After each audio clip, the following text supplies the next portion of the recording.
That's that body is talking about, that silo. That's it. This is how the Lord is going to plead with you, man. He's going to plead with you. It says, 26, all darkness shall be hid in his secret place. A fire not blown shall consume him. It shall go ill with him that is left in his tabernacle.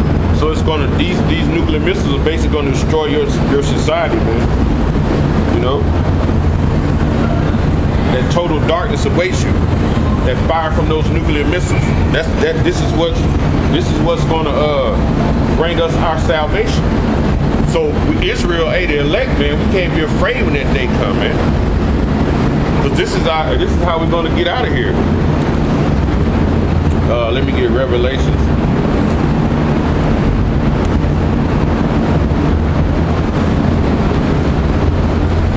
Revelations 9. The book of Revelations 9 to 16. Start at I started 12. Revelation 9 and 12. One woe is past, and behold, there come two woes more after.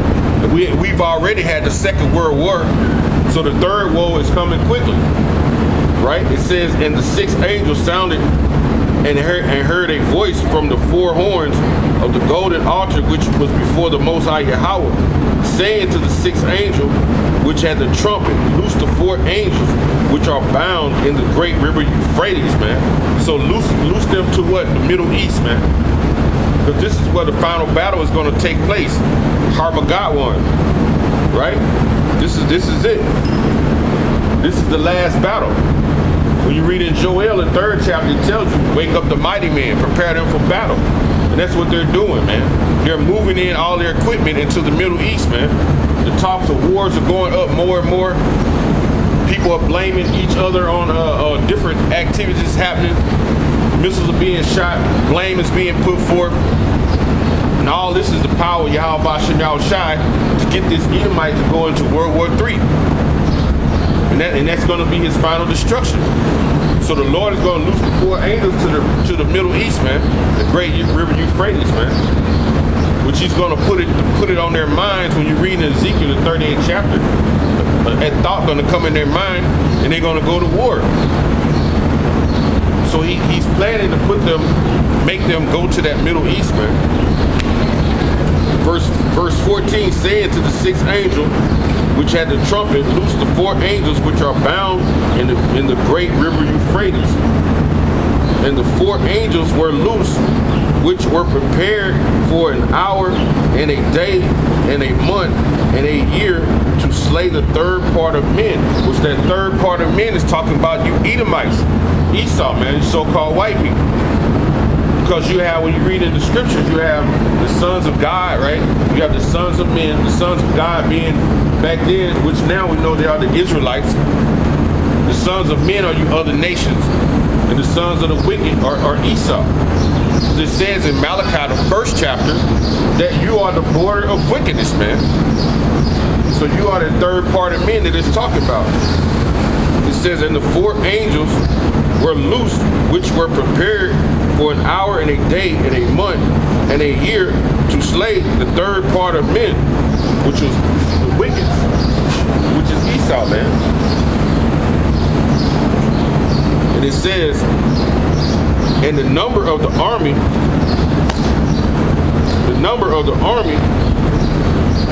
of the horsemen were 200,000, and I heard the number of them, and these are the missiles, 200,000. So that's like saying 1,000 times 1,000 times 200.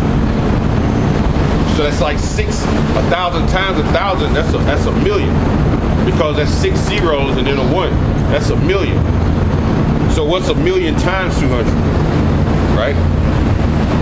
A million times 200. A million times 10 is 10 million. Right? A million times 100 is 100 million. So it's double.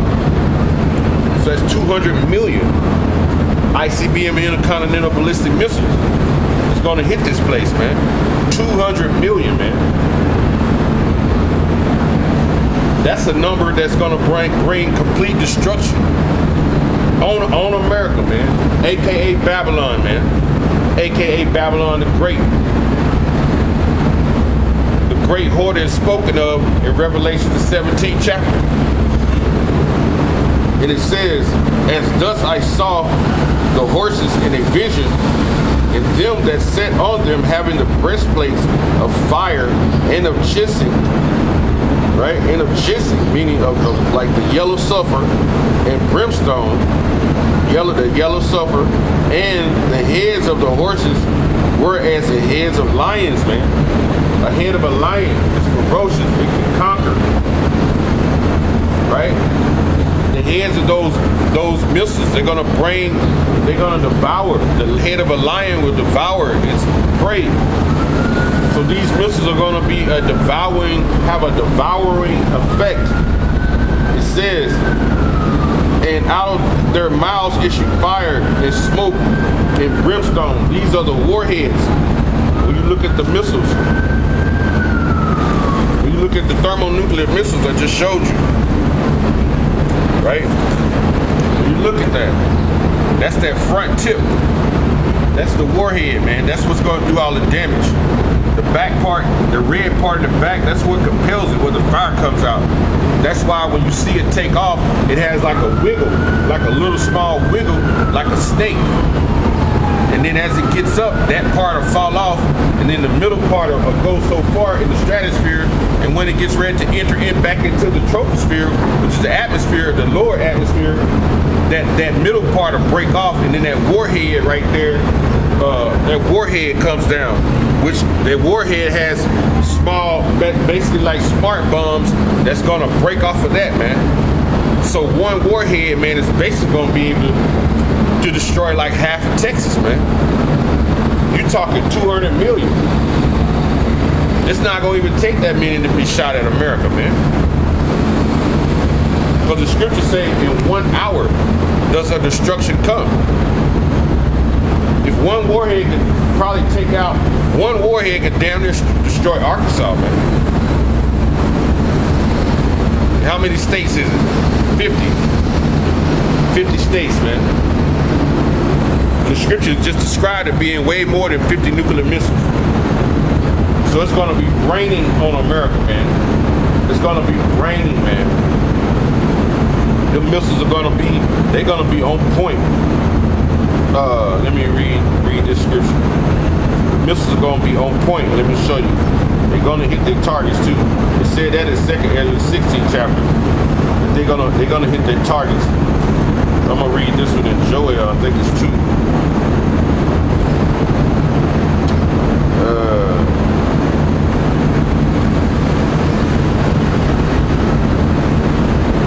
It says,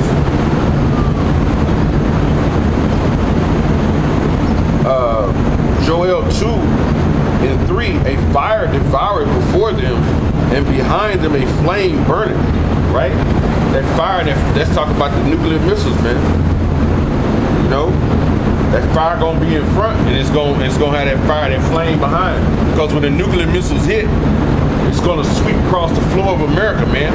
That fire's gonna push, and it says, a fire devours before them, and behind a flame burning. The land is as a garden of Eden before them, and Eden, meaning living things, and behind them a desolation, right?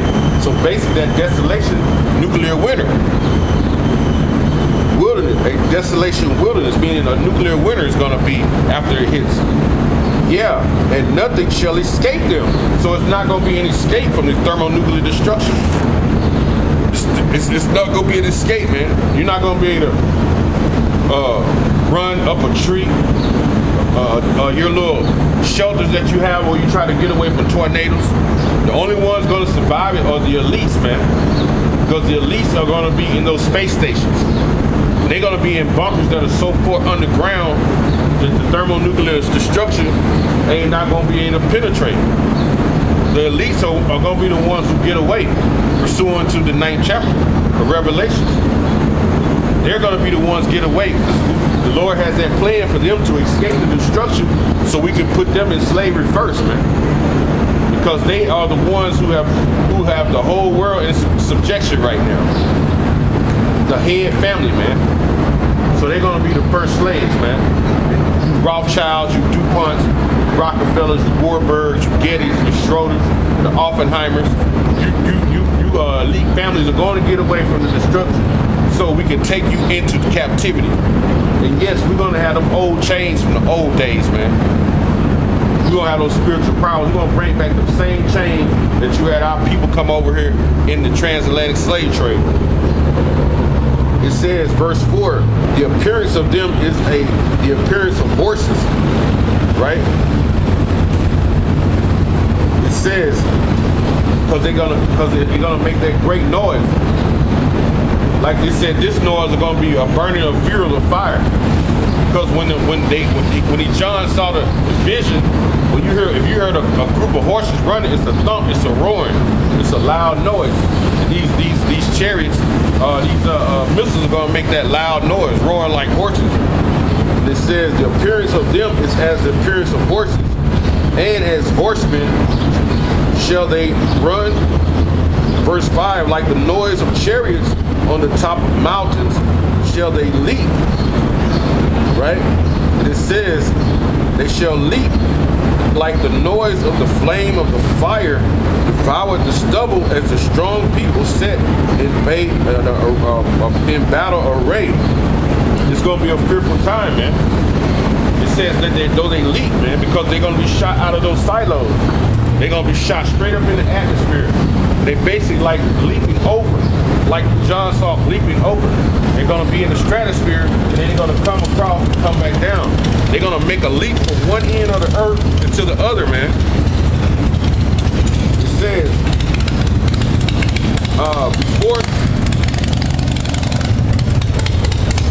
before their face, the people shall be much pain. All faces shall gather blackness, man.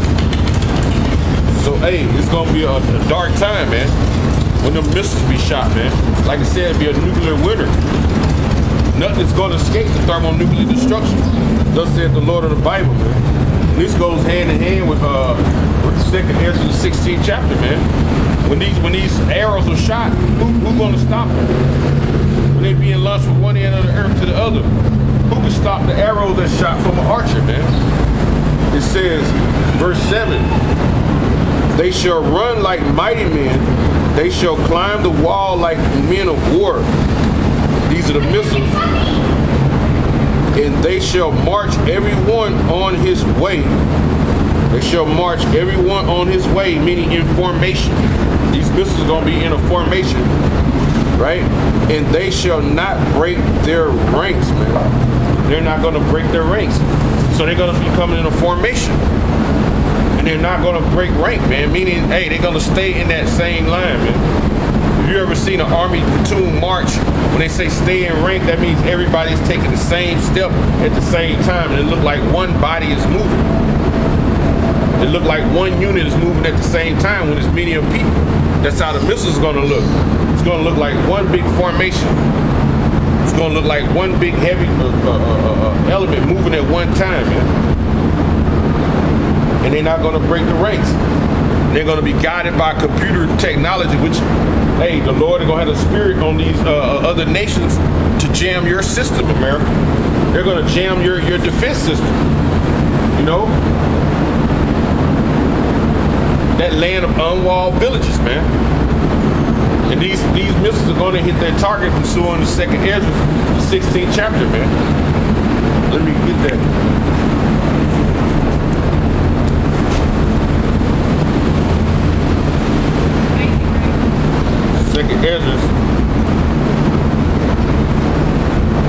2nd Ezra 16 and 1. It says, woe unto thee, Babylon and Asia. Woe be unto thee, Egypt and Syria.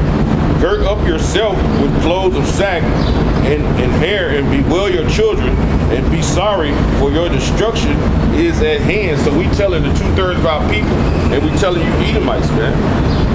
This is Americans talking about. We're telling you that your destruction is at hand. You should already be mourning, man.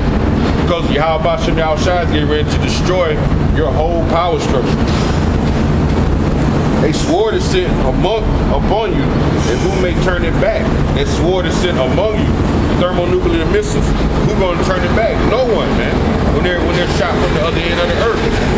They just said they're going to make their leap, right? It says, a fire is sent among you, and who shall quench you? Right? The plagues, these famines, these plagues, all this, man, it's going to overtake you. It's going to overwhelm you. It's going to bring straits and distress upon you. And it says, may a man drive away a hungry lion in the woods, or may anyone quench the fire and stubble when they have begun to burn? May one turn again the arrow that is shot of a strong archer. So when the archer shoots the arrow, that arrow is going to go till it hits a particular point.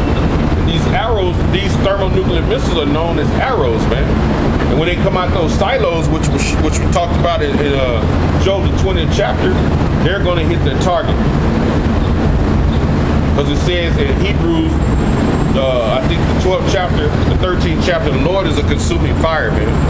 So Yahweh Shem Yahushua is going to be, he's going to be in his whole spirit is going to be in the missiles, man, to destroy America, to bring utter destruction. Verse 11, the Lord shall threaten, and who shall not be beaten down to powder in his presence? The earth quaketh, and the foundations thereof, and the sea arises up with waves from the deep, and the waves of it are troubled, and the fishes thereof also, before the Lord and before the glory of his power. So the Lord gonna bring judgment on everything. Man, even the fish, man. The Lord is a respect of no persons, man. It says, for strong is his right hand that bendeth the bow, his arrows that he shooteth are sharp, and shall not miss when they begin to be shot into the ends of the world. Because they're going to be shot from the other end. That's what that was talking about. That scripture talking about. They're going to leap, man. When they begin to be shot from the other ends of the world, they're not going to miss their targets. That spirit of the Lord Yahweh Shem Yahushua spirit, hey, it's going to be right there, man. And it says, behold, the plagues are sent, and shall not return again until they have come upon the earth. So when they're shot, they're not going to be like not going to have a boomerang effect. When you throw a boomerang up in the sky, what a boomerang does, it'll double back, it'll come back to you. These missiles are not going to have that boomerang effect, man. These missiles are going to have a destructive effect, right? They're going to have that destructive effect, man. It says, a fire is kindled, it shall not be put out till they consume the foundations of the earth. So that nuclear fire is not going to be put out until it hits its mark. When it hits America, and that fire sweeps across the land and burns everything in its path, man. That's when it's going to be put out, man. But up until that point, it's going to burn everything within what's in front of it. You know, within its range, man. It says the fire is kindled. It shall not be put out till it consume the foundations of the earth. It says, like as an arrow which is shot of a mighty archer returneth not backwards, even so the plagues that shall be sent upon the earth shall not return again. Woe is me, who will deliver me in those days, man? So who gonna deliver Ezra? Ezra saying, who gonna deliver me in those days? Which shows you that the Bible speaks of reincarnation, because Ezra passed on from that life back then, you know. So he said, who gonna save me in those days? He's telling you that he's gonna be back. Reincarnation, meaning back, and incarnation meaning the flesh, man. So Ezra said, who gonna save me in those days when those nuclear missiles are beginning to be shot? The beginning of sorrows and great mournings, the beginning of famine and great death, the beginning of wars, and the power shall stand in fear. Who is that? The power shall stand in fear. You Edomites, man. You elites, man. Y'all gonna stand in fear. Because once it's on, it's on. Then you know, hey, once your America starts getting hit, and then you're gonna know, damn, your whole power structure is being taken out.